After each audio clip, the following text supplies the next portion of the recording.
Hello everyone, Director AJ with Fdrpc. Today we're going to be stopping in at SASP, San Andreas State Police, speaking with Colonel Kendrick Riley, Assistant Director and Leo Liaison for the server. We're going to be hearing about what those things are, what San Andreas State Police has to offer for new players and coming players into the server, and kind of the process about a couple different things in the subdivisions as well. So without further delay, we're going to drop in and talk to Colonel Kendrick Riley himself. We're going to hear about the cars, subdivisions they have to offer, and some different things as well.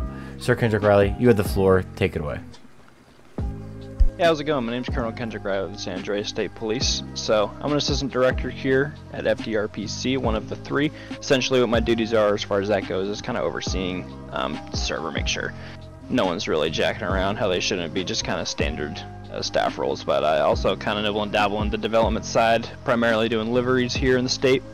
And as AJ stated, I am the law enforcement liaison, so I'm director of all law enforcement operations here in the state. Essentially what that entails, I just kind of oversee every department as a whole and make sure everyone's on the same page with their protocols, SOPs, things like that. Also like running training academy and getting people certified to be officers. So as AJ also stated, also the Colonel of San Andreas State Police. So I run the San Andreas State Police Department. It's broken up into two divisions.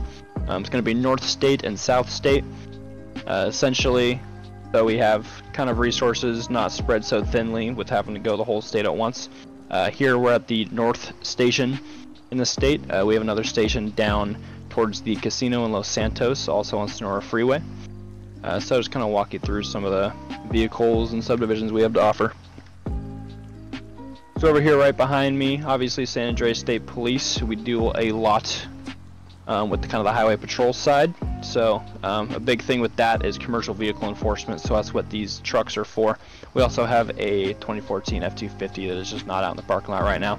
But so the commercial vehicle enforcement trucks basically are kitted with the proper gear to make sure commercial vehicles like buses, semi-trucks, things like that are within protocol and regulations within the state.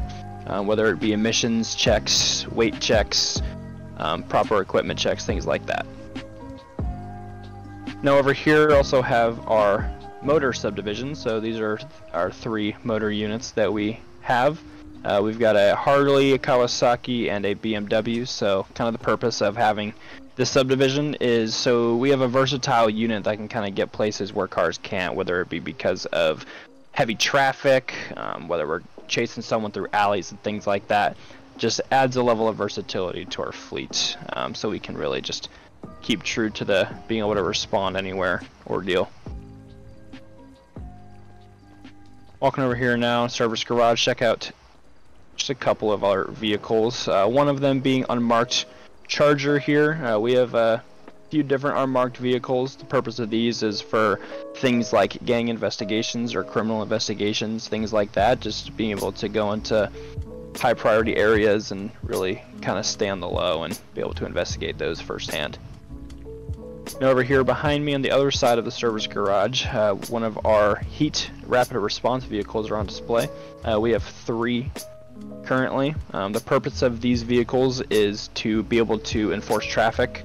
The really fast speeders, people running from us at a high rate of speed, things like that, basic traffic enforcement, and be able to get places fast, basically. So we have these vehicles. These are pretty, I would say, the specialty of state in terms of our primary subdivision that we run. This is kind of what a lot of troopers would probably be running, if not on standard patrol. Also, currently under service out of state is our off-road Gator we use for search and rescue operations. So we work closely with SAFR for basically any search and rescue scenarios where state police is kind of needed for that. So walking over here, this is just our standard patrol units. We have a large fleet of, I believe, about 11 vehicles. Pretty much anything you could ask for between Explorers, Chargers, Tauruses, Durangos, Tahoes. We also have Crown Vics and, as mentioned before, F-250. Basically just have a large fleet for standard patrol. That's basically an overview of the vehicles that we have and those that are currently in the parking lot right now. Very good. So now I noticed that there's different colors of vehicles and stuff like that. So can you just explain the gray versus the blue? And I see there's a ghost car behind there as well.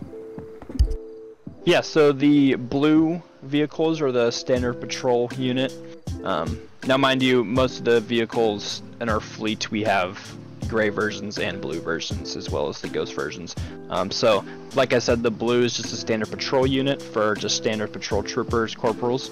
The gray or silver with the light blue accents, that's going to be the supervisor car, so that's Sergeant's Plus.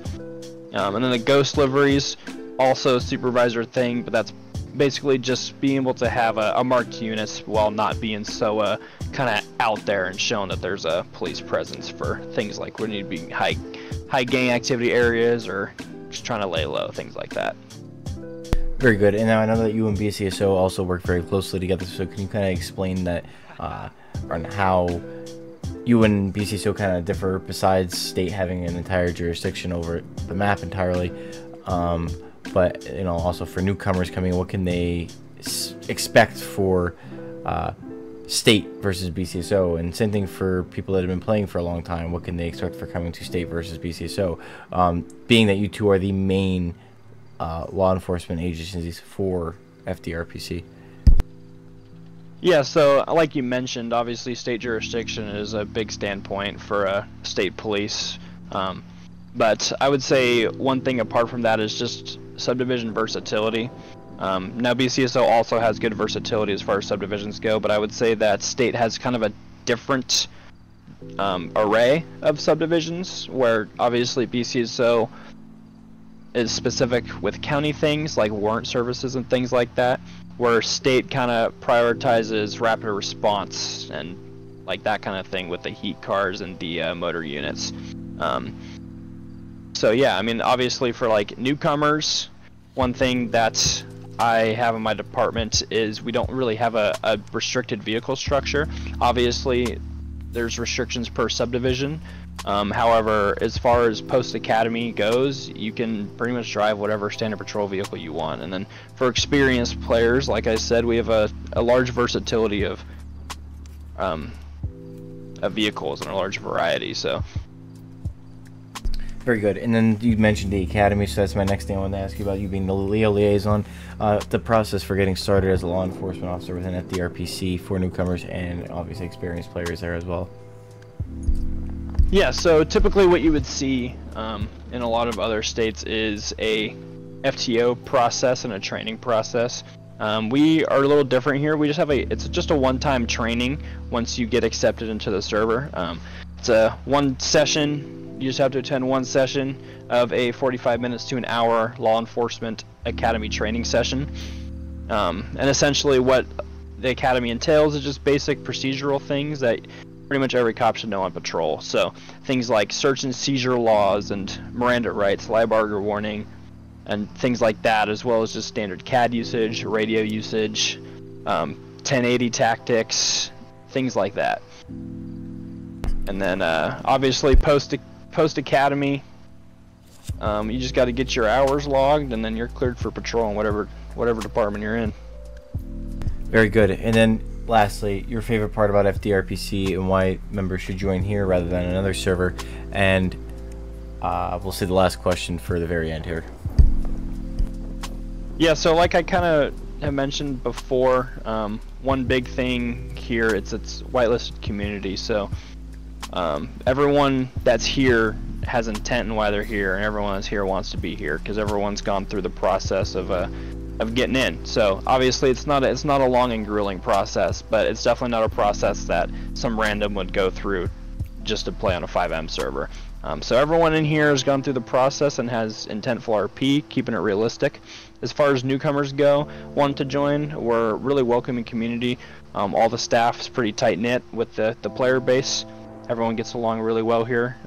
There's not a lot of like heavy restrictions and just keeping you from having fun, but there is also things for players that like the realistic aspects. Is we do keep it really realistic here as far as we can with the restraints of 5M.